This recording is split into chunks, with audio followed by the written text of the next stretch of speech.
forget her name, but she pretty much gets released from a tomb, from a museum, and she ends up trying to find a pretty much she needs to respawn herself. So I got a whole story.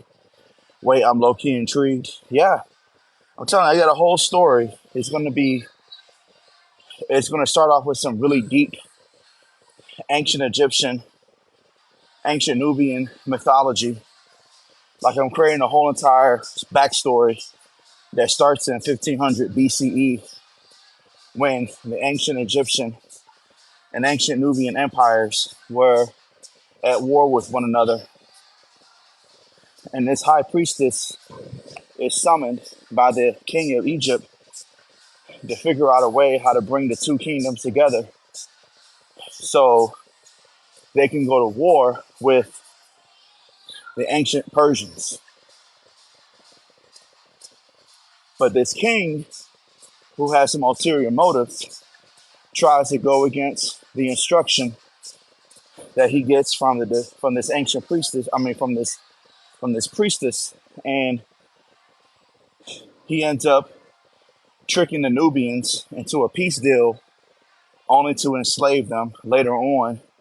And one of the Nubian slaves, her husband is killed by an ancient Egyptian soldier,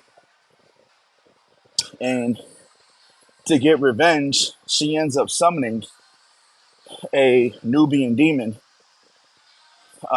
who she ends up using to resurrect her husband. And this demon ends up pretty much an ancient vampire demon, and he ends up getting her pregnant with a daughter, and then they end up taking over Nubia, and there's a period of darkness until finally there's this warrior, another priest, who ends up dethroning her. And the only way to get rid of her was they put the daughter in this tomb, but the tomb gets uncovered thousands of years later, somewhere on the south side of Chicago. And now this daughter, she's on the loose to try to reestablish her reign over the whole entire world. But I have a whole entire backstory. I'm gonna map it all out, and I'll read some snippets to you all on here once I get everything down pat. But what do you think so far? I'm gonna try, if it works. I think I'm gonna try to get really experimental with trying to do like a blend between like paranormal, sci-fi, dystopian. What's up, Matt?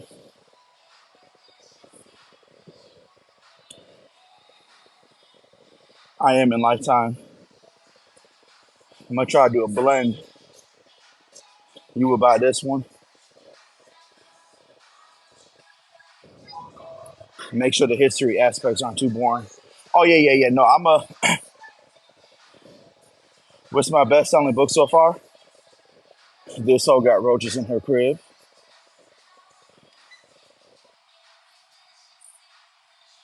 That one.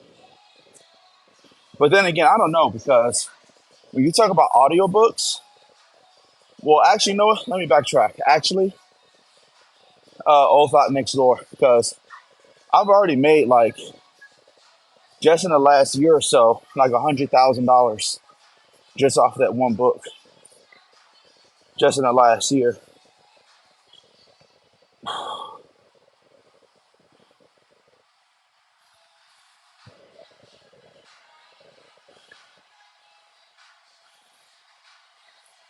But I need to get more audiobooks out there, though, because Spotify took down, well, they restricted the discoverability of my books on Spotify because of the titles and the cover. But I think this one actually will do very well.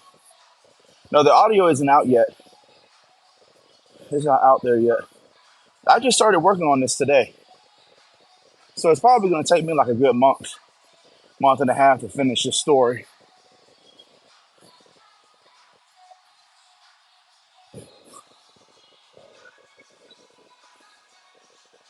Keep up the great work. I'm proud of you. Thank you so much. A little fantasy fiction. Yeah, I'm gonna try to be a little bit more experimental going forward. Try not to be so Zeus networky, stereotypical with the writing. Do you write full time or work in corporate GA too? No, I write full time. I've been doing this for 10 years. Well, a little less than 10 years. I started in 2017. I haven't worked a corporate job pretty much since January 13th, 2017. I don't think I can never go back, to be honest with you, because like even just in this past year, I haven't really been writing. I've been making money, so it's not really worth it anymore at this point. I just got to keep writing though and put new books out there. I was kind of in a slump. Do you make more than 100K from books? Hell yeah, shit. I got like, no, I'm not hiding. It's just that it's kind of hard to see me. Uh, I got like 30 books out there. I mean, not all of them make money, but they make plenty of money for me. Have you tried writing shows, movies? Okay, so yes, I have, but um, I was working on the Tubi movie, but eh, the producer that I was working with, he's shady as fuck. What I actually plan on doing is, because I started taking acting classes, I'm gonna go full stream, full blast with books.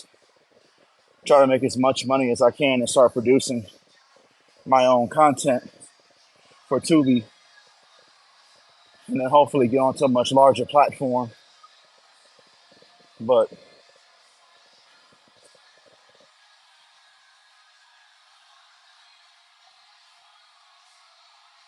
but yeah, so I thought I was gonna try to pivot to something different, like self help, self development, weight loss stuff, but that stuff gets kind of toxic after a while because it just sounds so repetitive, and it's also kind of crude in some respects because I do think a lot of people are honestly trying their best, and just life sucks for most people, to be honest with you, and they have very little control or agency over their lives, and it's just it's probably best to just show each other compassion and help each other out, and because it's so easy to get over on people, but you don't have to do that. You don't have to do that. You can always take the higher road, and it's probably worth it in the end, anyways. Because what's the point of just trying to get over on people and being number one? Because one thing I've also come to realize, being number one, you're lonely. You're at the top, but there's nobody else there with you. So, you're asking for lack of social relationships and friendships and just connection with people if you always have this really hyper competitive, aggressive mindset where you're just trying to always get over on people. Do I believe in God? No, I don't. I don't have any beliefs. I feel like, and I've said this before, but as human beings, we have real biophysical limitations that prevent us from truly understanding what any of this is. Well, God is made up. Who else made it up? Animals that make up God, insects that make up God. God clearly is the concept that comes through the human brain. But God is a way for a lot of people to try to ascertain or understand what this reality is.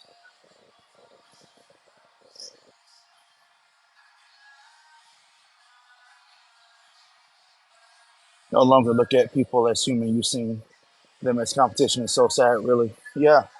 And a lot of younger guys are starting to think that, though, unfortunately. And it's not really a good, healthy, long-term mindset, because the truth is, why do you want to make so much money and be at the top? You know what I'm saying? Because there's only so much you could do with money anyways. Like, you become a billionaire and you have access to hundreds of millions of dollars of cash, but what do you do with that money? Like, you really kind of have to give it back. It makes no sense in the end. Like, it's one thing to make enough money to live a very comfortable, stable life, but life in the end is more than just making money. I mean, you're supposed to enjoy it. You're supposed to want to see other people enjoy it, because why do you want to live in a world where you're the only one that's happy and everybody else is miserable? It doesn't make any sense. And then the other thing is, from a business perspective, if everybody wins, you win too. Life doesn't have to be a zero sum game. I think initially having that mindset might be a bit necessary to get out of a slump, but I think a better mindset to have is to try to see everybody win and give everybody the hope and confidence that they can achieve their goals, or at least get very close to them, you know? But there's so many people out here that just winning just for the sake of winning. It's like, yeah, I'm not doing carnivore. No, that's not a long term. It's not a good healthy diet long term. Hold on, I'll be back on a second, guys.